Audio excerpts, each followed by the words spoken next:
Hello, I'm just here talking about my 2012 ZO6, and again, this is part two as far as what's in the car, what I've modded, what I've done, and I talked about the aero and things like that on the last one, and this time I'm basically going to talk about the engine. Obviously, I shouldn't say the last time, but everything was done by MTI Racing, all the modifications on the car, as far as suspension, everything. Motor, the whole deal. Basically with the engine, it's got the stock bottom end in it, but everything else has been worked over as far as got the Nick Williams 102 throttle body, the fast intake, which has been ported. It's got fat headers on it, the tri-Y headers.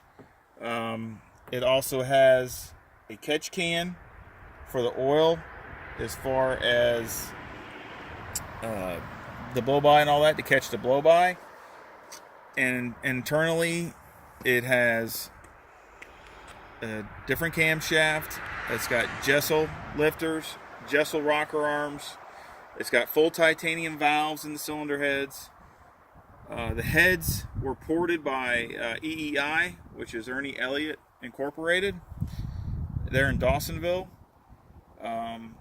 Plus they were milled. And other than that, basically with the cold air, it's got the Haltech cold air intake, and you can also see the strap there that I was talking about in my prior video. That's the strap that goes through the little hole there as far as a little teardrop, and that's what we can tow the car with. It's been tuned by Reese Cox at MTI Racing. Again, I'm wearing their one of their shirts, their uniform shirts, as far as the track shirts, and like I said, the intake and the cylinder heads were fully ported, and basically got as much flow as we could get out of it. Reese did the tuning on it, Reese Cox, and it was dynoed at I think it was like 608 rear wheel horsepower. I keep the motor basically short shift a little bit just to save on the engine. I basically only usually take the engine to about 6 to 6,500. That's about it. And again, this is for anybody that's wanting to know, or also for my own records, just to basically keep the longevity.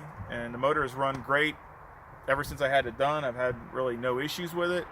The valve springs, obviously, it's got from what I can tell, from what Reese told me, that it's got a pretty aggressive camshaft in it. So the valve springs is kind of like like a maintenance. You basically have to replace them periodically, as far as how many track days you do or how many road miles you get. We have to replace the valve springs just to make sure. And again, that's all been titanium retainers, and like I said, the Jessel rockers and the whole deal. I basically made it as best as the best I could as far as valve train.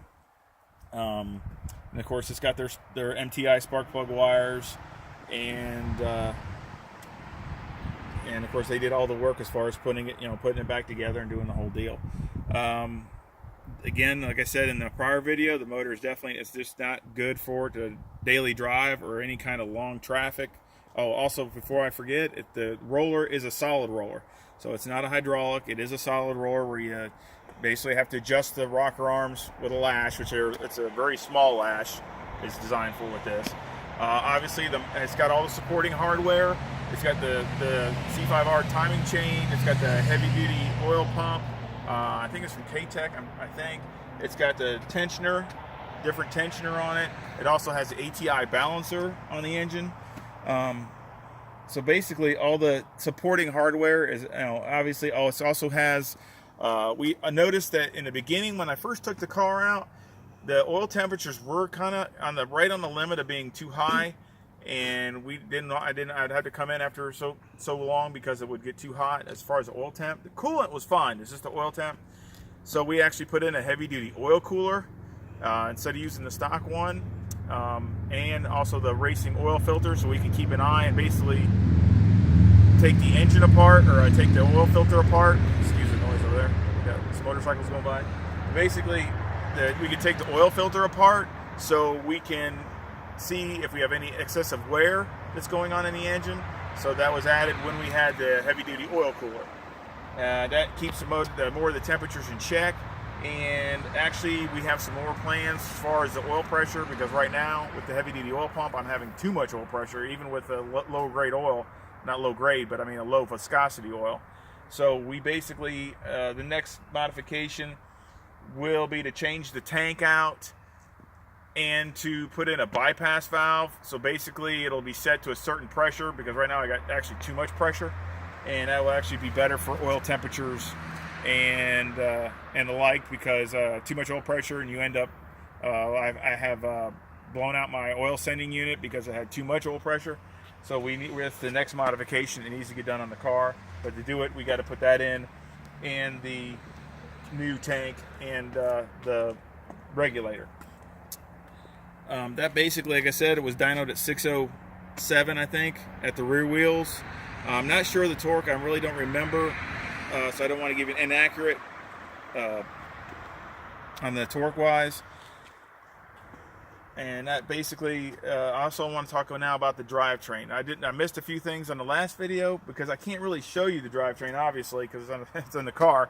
But basically, before I forget, and again, I'm going to put a call out to MTI Racing because they've done all the modifications on the car. It starts with the rear end. The rear end had the gear change. It's got a 391 rear gear in it. Which they take a stock C6 chunk, a brand new one, they modify it. It's like a stage 5 rear end in it, where they beef it up, put the coolant in it, so you got the cooling back in it, and they can change the gear out. And basically it has a 391 rear gear. It has the carbon fiber shaft in it instead of the stock aluminum. I think it's aluminum one, but I got the carbon fiber, the heavier duty one. I have that. It also has a torque clamp clutch, which is a dual disc torque clamp clutch, which has worked very well. One of the best shifting cars I've ever been in my life, and I've had a lot of different ones, and this is definitely the best shifting.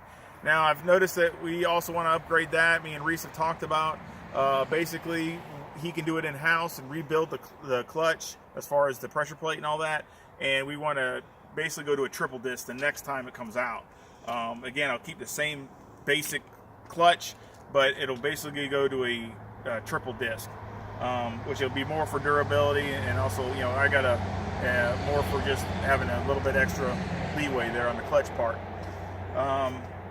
As far as the brakes, like I said, they're the carbon ceramics that came with the car. I added steel braided brake lines, so it has it doesn't have the stock hoses anymore. It has the steel braided brake lines on here. Also has the racing brake fluid in it that can take a lot more temperature, so that's also better for the track as far as you having any kind of brake fade or anything like that. And let's see, that should about do it as far as the engine and drivetrain. Other than that, everything else,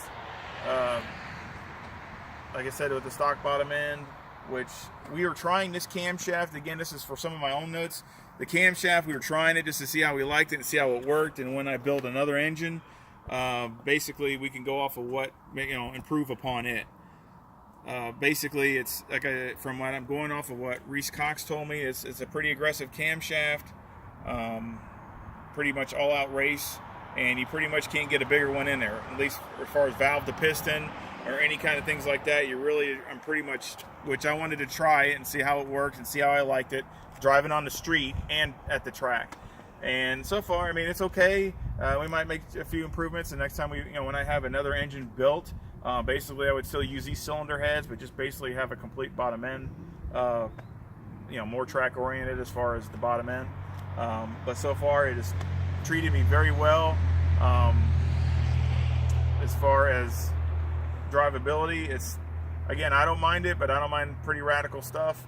A lot of people probably wouldn't like it. Below 2,000, it'll surge really bad. It doesn't like it under 2,000 RPM at all. But other than that, it stays cool driving down the road. It's no issues like that. But basically, you need to keep it about between 2,000 and 2,500 RPM if you're driving on the street to have any kind of surging or any bucking kind of issues. It doesn't really bother me because I live out in the country, so live up near the mountains, so that's a big deal to me. basically that'll conclude basically the engine and the drivetrain. And next we'll talk about the suspension and the inside. Thank you. Have a good one.